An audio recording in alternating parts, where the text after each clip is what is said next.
Welcome back to Cheese Code by Roman Dmitri. Today we're talking about Docker as part of our basics series. If you search for space docking, you're in the wrong video. My goal is to tell you that Docker exists and we'll be using it moving forward. Your homework will be to review the Docker manual on your own time so that you can become a super gangster for real. And in a future video, I'll show you how to boot your entire project with just one command. There are many tools, languages, platforms, and frameworks that developers use. Let's call these dependencies.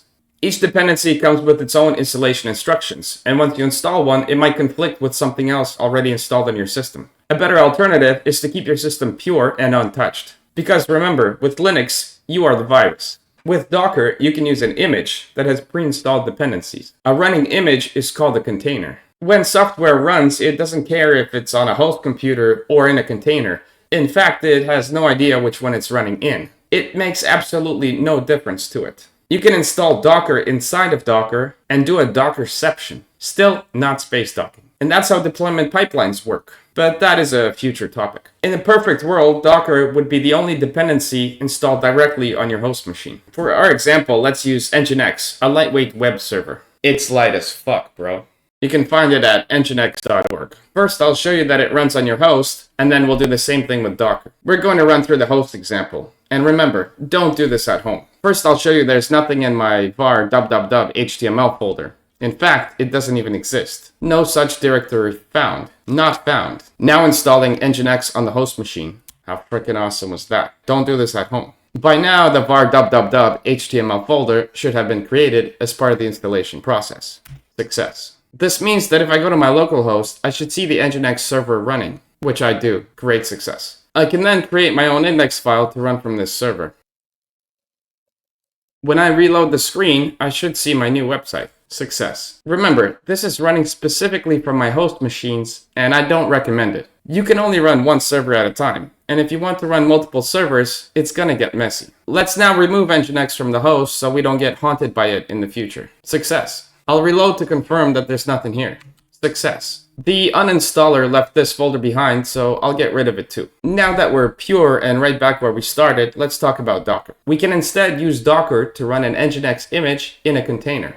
Go to docker.com to find the installation instructions. There is also Docker Hub, which hosts a variety of precompiled images. The specific image we're looking for is called Nginx. And this image, like each dependency, has its own documentation.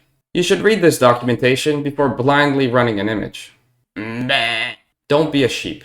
One thing that took me forever to realize was this tags tab, and specifically, you can click on each tag to see each step involved in the creation of this image. And if you're lucky, these things will be coherent. First, I want to show you a basic command to get the Nginx image up and running. The command looks something like this.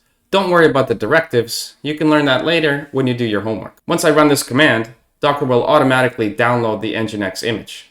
It will then run the command. That was fast. If we go back to localhost, we'll see that Nginx is running again. That's because the container now exists and it's sharing port 80. Let's stop that.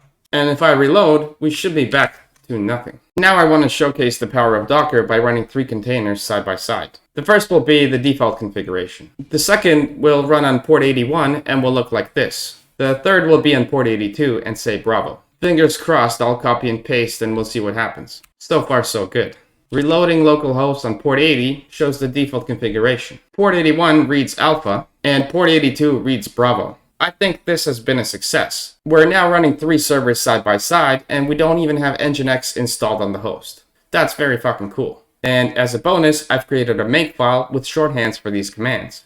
In other words, you can type make Nginx default or make Nginx alpha to do exactly what I just did. In conclusion, you can keep your system pure by running dependencies inside of Docker containers. Now do your homework and RTFM. Read the fucking manual. Once you do, you'll become a super gangster for real, and you'll know how to make your own images. Be sure to learn about Docker Compose, which can execute multiple containers with one command in a cohesive fashion. In a future video, I'll show you how to containerize your entire project within a mono repo so you can boot it with one command. Then you will be a true gangster.